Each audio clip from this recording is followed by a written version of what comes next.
আপনি রাখেন, ও জিনিসটাই এরকম। আমাকে বাংলাদেশে এক স্কুলের মাস্টার আমার কানে এসে বলছে, হুজুর মেয়েগুলোকে চুপ করিয়ে দেন তো। তা বললাম মাথা খারাপ, আমার নিজের বই চুপ থাকে না, ফের লোকের বউকে চুপ করাবো? আমার বউকে যদি চুপ হতে বলি তো 20টা বলে। তো যাকে আমি ভালোবাসি, খাওয়াই, কাপড় দিই, চিকিৎসা ওষুধ দিই, সেই আমার কথা শুনে না, লোকের বউ শুনবে। ওই জন্য আর মেয়েদেরকে চুপ করতে বলি না। হ্যাঁ, আল্লাহ ভালো জানে যে ও যে চিল্লাইছে, যে মেয়েটা, ওর স্বামীকে যদি পেতাম তো 2টো জিলাপি খাওয়াইতাম। গরিব মানুষ, বেশি পারবো না, 2টো জিলাপি খাওয়াইতাম। বলে কেন? আমি 10 মিনিট ওকে সহ্য করতে পারছি না। ও আছে কি করে ওকে নিয়ে? হ্যাঁ, সংসার করছে কি করে ওইরকম মেয়েকে নিয়ে? আল্লাহ আকবার, কি যে আজাবে আছে ওই জানে, কাউকে বলতে পারছে না। চিল্লা চিল্লি মেয়ে। তো উদাহরণগুলো মন দিয়ে শোনেন। এই যে ইটের ভাটা, এবার ইট যে বানাবে, ও সকালে একটা বালতি আর কোদাল নিয়ে মাটির কাছে চলে গেছে। ধ্যান দিয়ে শুনবেন তো মজা লাগবে খুব। তো জোরে মাটিতে একটা কোপ মেরেছে। আর যখনই মাটিতে কোপ মেরেছে, তো মাটি ওকে বলছে, আমাকে কোপ মারছিস কেন? এটা উদাহরণ দিচ্ছি, ভাবিয়ার না মাটি কেন কথা বলবে। উদাহরণ দিতে গেলে কিছু বোঝাতে হয়। তো এবার কোপ চলছে, বলছো ভাই মিস্ত্রি, তুমি আমাকে কোপাও কেন? মিস্ত্রি উত্তরে বলছে, চুপ করে থাক, সহ্য কর, দাম তোরই বাড়বে। বুঝে গেল? কোপ খেলো, খানিক বালু ছিটিয়ে দিল, তারপরে 2 বালতি পানি ছিটিয়ে দিয়ে লাত মারতে শুরু করেছে। লাত মারলে দাম বাড়ে না কমে? আপনারা উঠেছি যদি আমার চোপায় লাত মেরে দেন, দাম বাড়বে না কমবে? কমবে। কিন্তু যখন লাত মারতে শুরু করেছে, সঙ্গে সঙ্গে মাটি বলছে, বন্ধু তোমার কি গরু চুরি করেছিলাম নাকি? এত লাতটাও কেন? বলছি চুপ কর, তোরই দাম বাড়বে। লাত খেলো, এরপরে রোদে শুকাতে দিল। যখন শুকিয়ে টনটনে হয়ে গেছে, তখন বলছে, বন্ধু পানি দাও সামান্য। বলে চলবে না, নষ্ট হয়ে যাবে। রোজাদারের অবস্থা তাই। এখন তোমাকে আমি বানাচ্ছি, আর এই অবস্থায় তুমি পানি চাইছো, চলবে না। এবার ভাটি শুরু হলো। পাশে যখন কয়লা এলো, তখন ওই সুখাইর মিস্ত্রিকে ডেকে বলছে, বন্ধু এমন একটা জাতকে আমার পাশে দিয়েছো, দেখি তো নোংরা, তারপরেও নিজে জ্বলবে আর একজনকেও জ্বালাবে, এত কষ্ট কেন তুমি আমাকে দাও? তখনও বলছে, ধৈর্য ধর, তোরে দাম বাড়বি। যখন চচ্চড়ে হয়ে পুড়ে গেল, মিস্ত্রি বলছে, যত ভালো পুড়বি তত দাম বাড়বে, আর ছালো ঢবি তা আবার লাত খাবি, রাস্তায় ফেলবে লোক। এবার দেখা গেল 1 নম্বর গ্রেটে লাল ইট হয়ে পুড়ে গেছে। তখন ওই ইটকে 1 নম্বর, 2 নম্বর, 3 নম্বর থাকিয়ে রেখেছে, ভাঙা চোরা এক পাশে রেখেছে, ছালটগুলো আর একদিকে রেখে দিয়েছে। তখন বন্ধুরে, মাদ্রাসাওয়ালা, মসজিদওয়ালা, কলেজওয়ালা, স্কুলওয়ালা, কোম্পানি ইট কিনতে গেছে। ইটটা ধরে বলছে, এটা 1 নম্বর মাল, কত দাম? ইট তখন বলছে, বন্ধু কত কোপ খেয়েছি, কত লাত খেয়েছি, আর কত কষ্ট করে নিজেকে জ্বালিয়েছি, তবেই না আমি মসজিদের দেওয়ালে লেগেছি, মাদ্রাসা, কলেজ, ভার্সিটি, আর আপনার কিনা স্টেশন, এয়ারপোর্টের দেওয়ালে লেগেছি। তাহলে আমার জিন্দেগি জ্বলেছে, তাই ঠিক দামি জায়গায় এসে গেছি। অতএব আল্লাহ বলছে, তোরা রমজান মাসে আমার আইনগুলো মেনে নিয়ে ধৈর্য ধরে নে, জান্নাতের আপার লেভেলে থাকবি। বুঝাতে পারলাম? আপনারা বুঝেছেন, আলহামদুলিল্লাহ। আর একটা উদাহরণ দিই, আর একটা উদাহরণ। যখন লোহা তরল হয়ে গলে, এই লোহা এমনভাবে গলে যায় মনে হবে পানি। তো লোহা যখন তরল হয়ে গলে, তখন ওই লোহাটাকে প্লাস্টিকের বালতি করে নিয়ে গিয়ে ছাঁচে দেয়, তাই না? আরে হ্যাঁ না বলে না? বলছে হ্যাঁ। লোহা গলে গেছে, যে প্লাস্টিকের বালতিতে দিয়েছে। কি সুন্দর মন দিয়ে শুনছে। আজি লোহা প্লাস্টিকের বালতিতে যাবে? লোহা যখন গলে যায় তখন একটা ছাঁচের মধ্যে দেওয়া হয়। ছাঁচটা টেম্পার কত, ওকে রেলের চাক বানায়, রেলের পাতি বানাই, পাম্প মেশিনের পার্স বানাই, তাহলে ছাঁচটা মজবুত কত। অতএব বন্ধুরে, আমাদেরকে যদি মুত্তাকি হতে হয়, জান্নাতি হতে হয়, তাহলে ছাঁচের মতো ধৈর্য রাখতে হবে। আল্লাহ আমাদের ওপরে পরীক্ষা চালাবেন। মা বোনেরা শুনছেন না তো কি আর বলবো, তবু মেয়েদেরকে একটা ওসিয়ত করছি। হে আমার মা, হে আমার বোন, আপনাদেরকে একটা রোজার উদাহরণ দিচ্ছি। সোনা, সোনা তো সোনাই, সোনার 70 টাকা 10 গ্রামে 70,000 টাকার দাম। সোনার 70,000 টাকার দাম। এখন যদি আমি 20 গ্রামের সোনা দিয়ে একটা গলার হার বানাই, আর গোটা হারটা অত্যন্ত সুন্দর বানিয়েছেন কারিগর, খালি হুঁকটা একটু বেঁকা, সামান্য হুঁকটা একটু বেঁকা হয়ে গেছে, বিবি বলবে জি ইচ্ছাই কি জিনিস বানিয়েছে, 1,40,000 টাকার মূল্য নাই, ধূর ছাই বলে দেবে। ছি, দেখো তো মালটা হয়নি। তার মানে হচ্ছে সোনা যতই দামি হোক না কেন, সোনাকে ভাটিতে ঢুকতে হবে। সোনা যতই দামি হোক না কেন, অ্যাসিডে পুড়তে হবে, সোনাকে আগুনে জ্বলতে হবে, তারপরে সে ডাইসে যাবে। এরপরে তাকে সোয়াগা দিয়ে ছিলবে, ছিলে তাকে পালিশ চাপাবে। যখন অতি সুন্দর হয়ে যাবে, এত দামি জিনিসটা এতগুলো মার খেলো, হাতুড়ি খেলো, ডাইস খেলো, আগুনে গেল, অ্যাসিডে গেল, সোয়াগাতে ছিল, যাদের কাছেও গেল তাদের মূল্য কিছু নাই। সোয়াগার খুব বেশি তো 30-40 টাকা কেজি। হাতুড়িতে যে মার খেয়েছে, ওই লোহার হাতুড়িটা খুব বেশি 80-90 টাকার কেজি। আগুনের মূল্য নেই। কয়লার আর কত দাম। এদের ভিতরে ঢুকে ওই সোনা সুন্দর যখন হয়ে গেল, তখন ওর দাম কেমন বাড়লো। মেয়েরা নিজের কাঁচা চামড়াকে ফুটিয়ে ঝুলিয়ে দিল, নাককে ফুটিয়ে ঝুলিয়ে দিল, তাতে তার ব্যথা হলো না, আবার খিলখিল করে হাসছে, কান নড়াচ্ছে, নাক নড়াচ্ছে। অতএব হে মুমিন, যখন রমজানের রোজাকে আমরা একগ্র চিত্রে মেনে নিতে পারবো, তো আমার রব আমাদেরকে এত সুন্দর বানাবেন যে আমরা জান্নাতের অলংকার হয়ে যাব। এর জন্য আল্লাহ বলেছেন লাআল্লাকুম তাত্তাকুন, আমি তোমাদেরকে রোজা রাখাচ্ছি এই জন্যে যাতে করে তোমরা মুত্তাকি বেনে যাবি।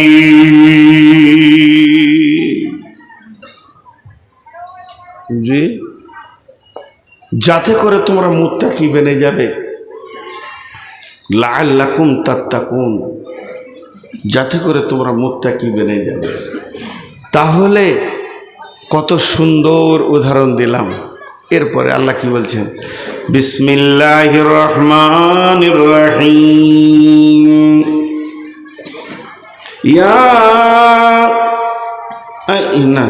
ইন্না আনজালনাহু ফি লাইলাতিল কদর ওয়া মা আদরাকা মা লাইলাতুল কদর লাইলাতুল কদরি খায়রুম মিন আলফি শাহর। আল্লাহ তাবারক ওয়া তাআলা বলছেন, এই রমজানের ভিতরে লাইলাতুল কদর বলে একটি জিনিস রয়েছে, সেটা কুড়ি রোজার পরে বিজরের ভিতরে খুঁজতে হবে। অনেক তাফসীর, অনেক মুফাসসির অনেক রকম কথা বলেছেন। তার মানে এক কথায় বুঝলেন, ওই রাতটা কত দাম। এক রাত যদি কেউ পেয়ে যায়, তাহলে তার 1000 মাসের কাজ হবে। এত বড় ইবাদত আল্লাহ তাবারক ওয়া তাআলা রমজানের ভিতরে লুকিয়ে রেখেছেন। আল্লাহ অন্য জায়গায় বলছেন শাহরু রমজান আল্লাযী উনজিলা ফীহিল কুরআনু হুদাল লিন্নাস। এই মাসটা এমন মাস, এই মাসে কোরআন নাজিল হয়েছে মানুষের জন্যে, হেদায়েতের জন্যে। 21শে রমজান কোরআন নাজিল হয়েছে। এই মাসটা রমজান মাস, এই মাসটা রহমতের মাস, এই মাসটা মাগফিরাতের মাস, এই মাসটা নজুলে কোরআনের মাস, এই মাসটা হেদায়েতের মাস, এই মাসটা আপনার জিহাদের মাস। এই ইসলামের প্রথম জিহাদ হয়েছে রমজান মাসে। 17 রমজান বদরের যুদ্ধ হয়েছে। অতএব বন্ধু, এই মাসটার ভিতরে অনেক কিছু লুকানো আছে, শুধু রোজা নয়। এই মাসে কোরআন নাজিল হয়েছে, নজুলে কোরআনের মাস, কোরআনের জন্মদিন রমজান মাসে লুকানো রয়েছে। এটা তেলাওয়াতের মাস, এটা ইবাদতের মাস, এটা মাগফিরাতের মাস, এটা রহমতের মাস, এটা বরকতের মাস, এটা জিহাদের মাস, এটা হেদায়েতের মাস, এটা নূরের মাস, অন্ধকার দূরীতের মাস। এই মাসটার অনেকগুলি সম্মান লুকানো রয়েছে, আমাদের সামনে তত্তর করে এগিয়ে আসছে। এই জন্য কবি বলছেন, এ রমজানেরই রোজাদারের দুইটি খুশি, একটি খুশি ইফতারে, অপরটি হয় আল্লাহর দিদার রোজ হাসুরের প্রান্তরে। এই লাইটটা বন্ধ কর, নিতে পারি না রে বা, মাথা ধরে যায়। অপরটি হয় আল্লাহর দিদার রোজ হাসুরের প্রান্তরে।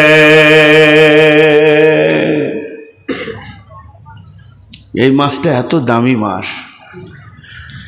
হায় আমরা অবহেলায় কেটে যাই। বোকা যারা খ্যাপা। আচ্ছা সবাই একবার বলি, রমজান মাসে রোজা রাখবো ইনশাআল্লাহ।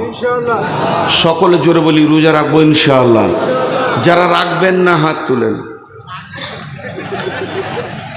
অনেকগুলো লোক রোজা রাখবে না। সকালে রোজা রাখবো ইনশাআল্লাহ। আল্লাহ আমাদেরকে রোজা রাখার তৌফিক দান করুন, আল্লাহু আমিন। কিন্তু দুঃখের কথাটা বলতে আর মন দিয়েছে না। জি, দুঃখের কথাটা বলতে আর মন দিয়েছে না। আল্লাহ তাবারাক ওয়া তাআলা বলছেন যে রোজা মাসটা রহমত বরকত সব ভরা রয়েছে, কিন্তু আমরা রোজা মাসকে এত গুরুত্ব দিই না। এবার নবীজি কি বলছেন দেখি, বিসমিল্লাহির রহমানির রহিম। ক্বালা রাসূলুল্লাহ সাল্লাল্লাহু আলাইহি ওয়াসাল্লাম, মান সামা রমাযানা ঈমানান ওয়া ইহতিসাবা গুফিরা লাহু মা তাকাদ্দামা মিন জামবি ওয়া মান ক্বামা কিয়ামাল লাইলি ঈমানান ওয়া ইহতিসাবা গুফিরা লাহু মা তাকাদ্দামা মিন জামবি ওয়া মান ক্বামা কিয়ামাল লাইলাতুল কদরি গুফিরা লাহু মা তাকাদ্দামা মিন জামবি।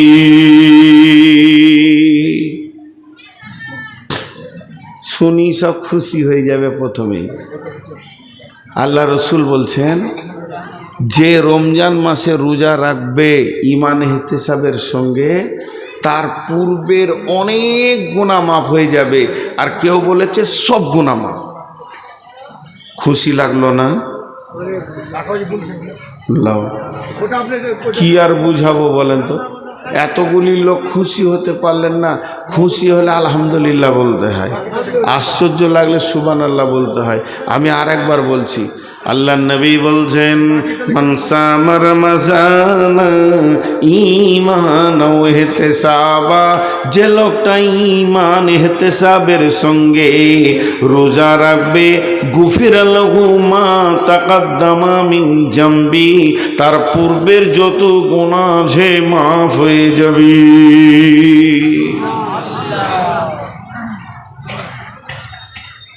ওমান কামা কিয়ামাল লাইলি, কিয়ামাল লাইলি বলতে এখানে বলা হয়েছে মানে তারাবি, যে মানে প্রতিদিন পড়বে, বাদ যাবে না। আল্লাহ তাবারাক ওয়া তাআলা বলছেন, নবীজি বলছেন, গুফিরা লাহু মা তাকাদ্দামা মিন জামবি, তার জীবনের পূর্বের অনেক গুনাহ মাফ হয়ে যাবে। জি, কত বড় খুশির কথা। ওমান কামা কিয়ামাল লাইলাতুল কদরি, এই মাসে লাইলাতুল কদর লুকানো আছে। যদি কেউ লাইলাতুল কদর জেগে দেয়, গুফিরা লাহু মা তাকাদ্দামা মিন জামবি, তার জীবনের পূর্বে অনেক গুনাহ মাফ হয়ে যাবে।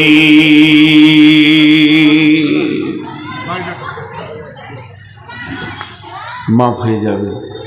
কত মজার ইবাদত আসছে একবারে।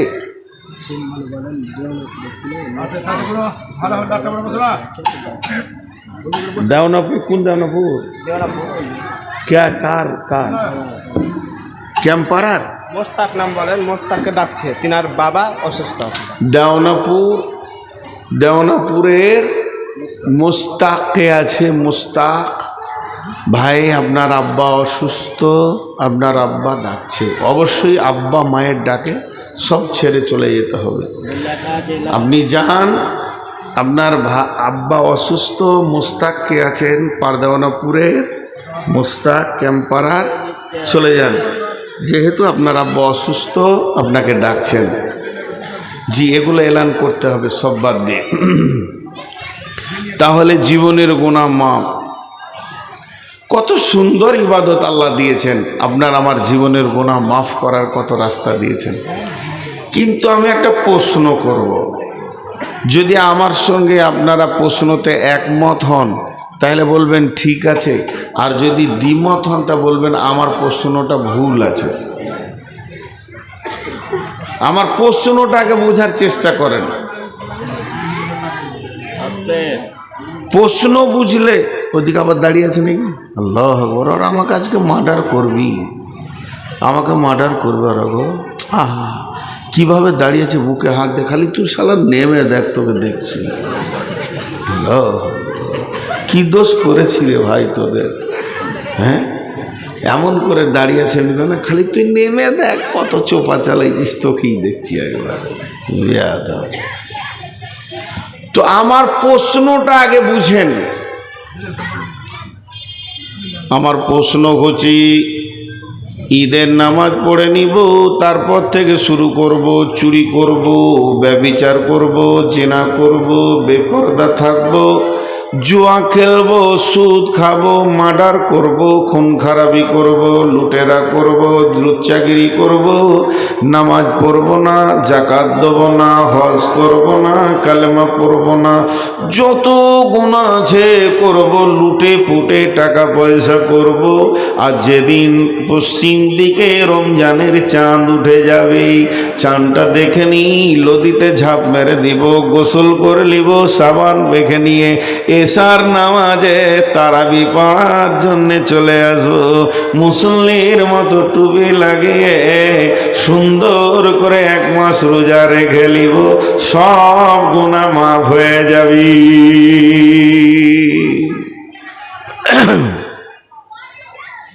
কথা বুঝাতে পেরেছি এবার? সারা বছর পাইকিরি হারে পাপ করব, ডজন ডজন পাপ, আর রোজা রেখে নিব, গুনাহ মাফ। আর কেউ এখানে একটাও আলিম, সারা দুনিয়ার কোনো আলিম বলতে পারবে না যে হাদিসটা জাল বা জয়ীফ, যেহেতু নবীজি বলেছেন, সেই হাদিস বুখারী।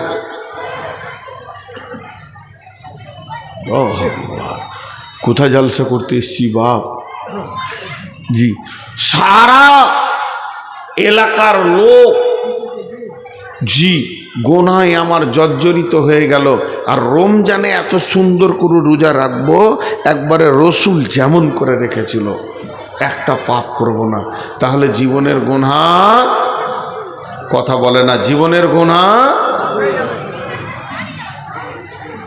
তা না এত নামাজ পড়া কি দরকার আছে? কিন্তু আল্লাহ তাবারাক বা তাআলা রসুল দুটো শর্ত করেছেন। শর্ত দুটো খুব ভালো করে শুনেন। শর্ত শর্ত শর্ত বুঝেন তো? শর্ত বুঝেন কি না? হ্যাঁ, আপনি আমাকে কি শর্ত করলেন? আপনি আমাকে শর্ত করছেন আগামী পরশু যদি আপনি শোভাপুরে এসে জোহরের নামাজ পড়েন তো আপনার মাদ্রাসাকে 1 লাখ টাকা দিব। এখানে এসে কালকে কালকে জুমার নামাজ পড়াতে হবে আপনাকে, আর জুমা না পড়ালে টাকা পাবেন না। তো আমি চলে এসেছি শনিবার দিন, শুক্রবার বাদ দিয়ে, টাকাটা দেন।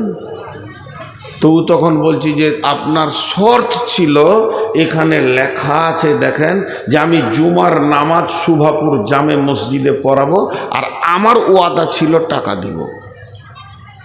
তখন আমি ওকে হালকা করে বলছি, আমি নাইলে আসিনি, তা আমার ওয়াদা নাইলে ভুল হয়ে গেছে, তো তুমি কেন ভুল করবে? এটা ঠিক হচ্ছে কি? এটার নাম শর্ত লয়। শর্ত হচ্ছে জুমা পড়ানোর সাথে টাকাটা জয়েন্ট হয়ে আছে। আমি যখনই জুমা পড়িনি অটোমেটিক আপনার ওয়াদাটা বাতিল হয়ে গেছে। আপনি খুশি হয়ে দিলে দিতে পারেন, না দিলে আর আপনার গুনাহ হবে না। এটা বলে শর্ত। তো আল্লাহ রসুল দুটো শর্ত করেছেন, দুটো শর্ত। ওই রোজাতে গুনাহ মাপ হবে তার জন্য দুটো শর্ত করেছেন। দেখেন আমি শর্তগুলো দুবার করে বলবো। বিসমিল্লাহির রহমানির রহিম। মান সামা রমজান ঈমানাও ঈমানাও ঈমানাও ওয়াহতিসাবা ওয়াহতিসাবা ওয়াহতিসাবা গুফিরা লাহু মা তাকাদ্দামা মিন জামবি।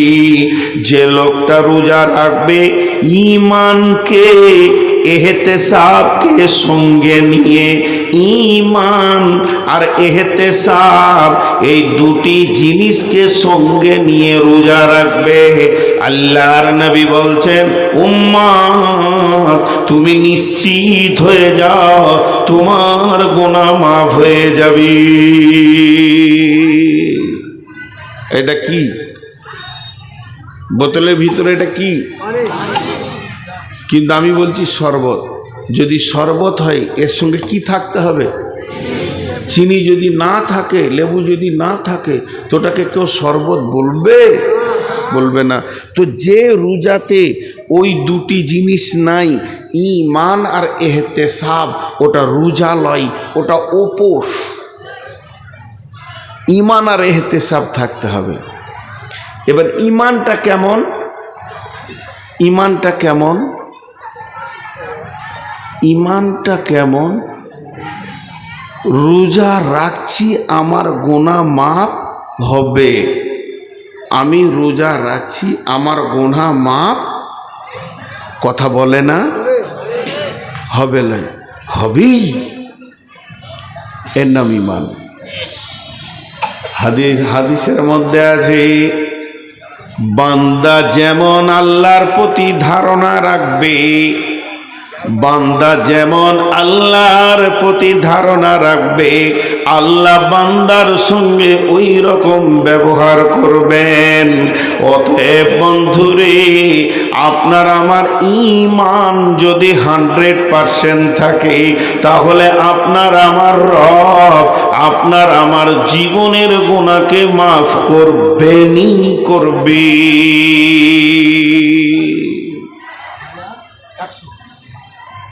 রোজা রাখছে তো মনে মনে ভাবছে মাফ হতেও পারে, না হবে, এরকম মনে মনে চলবে। আপনারা ধ্যান দেন আমার কথাগুলোতে, চলবে না।